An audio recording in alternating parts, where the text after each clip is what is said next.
যদি ওনার পর্দার মাইক্রোওয়েভ লাগে আমি আমার তরফ থেকে ওনাকে একটা মাইক্রোওয়েভ দিতে চাই এবং আমি প্রধানমন্ত্রীকে রিকোয়েস্ট করতে চাই যদি ওয়াশিং মেশিনটা উনি দেয়। তিনি তার নিজের জন্য চান নাই, সকল সংসদ সদস্যদের জন্যই, যারা হাউসে সংসদের দেওয়া ভবনে যারা বসবাস করে তাদের সম্পর্কে বলেছে। আবার নিজের থেকে অফারও দিয়ে দিলেন যে আমি সব দিয়ে দেব। ওনার কাছে চাইছে নাকি কেউ যে উনি দিবেন? মানে স্পিকার, কালকে পরশুদিন পার্লামেন্ট থেকে যাওয়ার পরে আমি অনেক টেলিফোন পাই এবং সেখানে আমি ডিফেন্ড করার চেষ্টা করি এবং ডেইলি স্টার নিউজ করে Jamaat MP demands washing machine, microwaves and curtains. এটা আমাকে অনেক লজ্জা দেয় এবং আমি মনে করি এই পার্লামেন্টকে অনেক লজ্জা দেয় যে একটা মেম্বার অফ পার্লামেন্ট এখানে দাঁড়িয়ে যেখানে জনগণের কথা বলবে, যেখানে বিভিন্ন জনগণের দাবির কথা বলবে, সেখানে একজন মেম্বার অফ পার্লামেন্ট দাঁড়িয়ে উনি ওয়াশিং মেশিন পেল না, মাইক্রোওয়েভ পেল না, কার্টেন পেল, সেই ব্যাপারে দাঁড়িয়ে কথা বলবে। যেখানে আবার বলা হয় যে আমরা গাড়ি নিব না, আমরা প্লট নিব না এই ব্যাপারে, তাহলে আমার কাছে মনে হয় মাননীয় স্পিকার যে আসলেই যদি গাড়ি আর প্লট যখন ওনারা বাদ দিল তখন ওনাদের বুকের উপরে কত বড় পাথর চাপা দিয়ে বাদ দিতে হলো যে মাইক্রোওয়েভ আর ওয়াশিং মেশিনের জন্য এই পার্লামেন্টে দাঁড়িয়ে কথা বলতে হচ্ছে।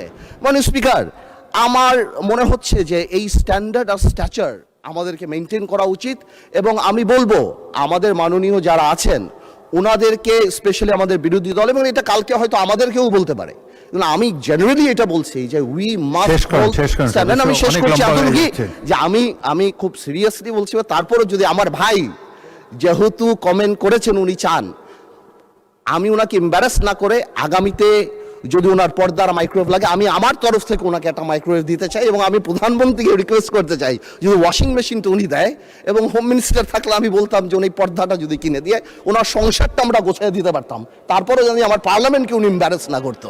আপনাকে ধন্যবাদ স্পিকার। মাননীয় সদস্য, এটা পয়েন্ট অফ অর্ডারের মধ্যে পড়ে না। দ্বিতীয়ত, যেই সদস্য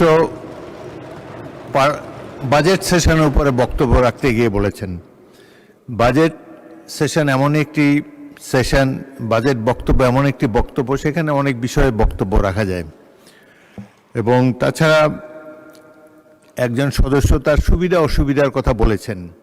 আমি মনে করি এটা সংসদের না বললেও ভালো হতো, কিন্তু এটা বলে এমন কোনো গর্হিত অপরাধও তিনি করেন নাই। আমাদের হাউস কমিটি আছে, সেখানে আমরা সংসদ সদস্যদেরকে আসবাবপত্র ইত্যাদি আমরা দিয়ে থাকি। সেই হিসাবে তিনি যদি সকল সদস্য, তিনি তার নিজের জন্য চান নাই, সকল সংসদ সদস্যদের জন্যই, যারা হাউসে সংসদের দেওয়া ভবনে যারা বসবাস করে তাদের সম্পর্কে বলেছে। সুতরাং এটা এমন কোনো গর্হিত অপরাধ হয়নি। তবে আমি মনে করি না বললেই ভালো হতো, এতে জনমনে অন্য ধরনের ধারণা হতে পারে। তবে এটি তো তাদের প্রাপ্য হতে পারে, এটা এমন কিছু বড় জিনিস নেই। এই সামান্য জিনিস নিয়ে এটি নিয়ে আর তর্ক বিতর্ক করতে চাই না, কারণ এটি নিয়ে বিতর্ক করলে আবার খারাপ মেসেজ যাবে বাইরে।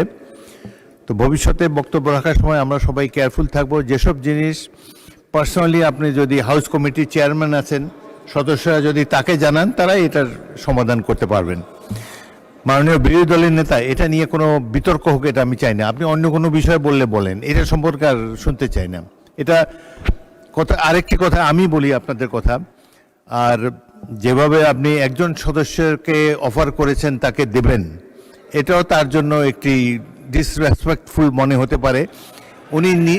উনি নিজের জন্য চান নাই, সকল সংসদ সদস্য যারা বসবাস করে সংসদের সরকারি বাড়িতে তাদের জন্য বলেছেন। সুতরাং এটা নিয়ে, এই বিষয়টি নিয়ে আর বিতর্ক না হোক, এটা আমি চাই। মাননীয় নেতা, এরপরে আর বাড়াবাড়ি তো কোনো দরকার নেই। বিরোধী দলের নেতা, আপনি তো এই সম্পর্কেই বলবেন তো? আচ্ছা, বলেন। মাননীয় সদস্য পয়েন্ট অফ অর্ডারে দাঁড়িয়ে যে কথাগুলো বলেছেন, আপনি তো প্রথমেই নাকচ করেছেন যে এটা পয়েন্ট অফ অর্ডারের বিষয় না। 2 নম্বর, একজন সদস্য তিনি সবার জন্য একটা বিষয় চেয়েছেন। আপনি রাইটলি বলেছেন যে এটা হাউসে না বলে এটার জন্য কমিটি আছে, ওখানে বললেই হতো। কিন্তু তিনি এইটাকে সূত্র ধরে আবার আরেকটা, যে গাড়ি বাড়ি সব নিয়ে আসলেন। উনি তো, আমি মনে করি, একজন বিজ্ঞ পার্লামেন্টারিয়ান। আবার নিজের থেকে অফারও দিয়ে দিলেন যে আমি সব দিয়ে দেব। ওনার কাছে চাইছে নাকি কেউ যে উনি দিবেন? আমার মনে হয় যে আমাদের মানসিকতাগুলো এমন হওয়া উচিত যেটা এখানে দাঁড়িয়ে অন্তত কেউ কারো সম্মানে আমরা আঘাত করব না। আমরা আশা করব যে আমি সহ আমরা সকলে আগামীতে এগুলোর প্রতি আরও যত্নশীল হব। ধন্যবাদ মাননীয় স্পিকার। ধন্যবাদ বিরোধী দলের নেতা। তবে আন্দালিব রহমান মাননীয় সদস্যের বক্তব্যে আমি যেটা বুঝতে পেরেছি, তিনি কোনো তাকে আন্ডারমাইন করার জন্য বলেন নাই, সাহায্য করার জন্য বলেছেন, which is not really necessary. তবুও যাই হোক, এই সম্পর্কে বক্তব্য এখানে ইতি হোক, এটাই চাই।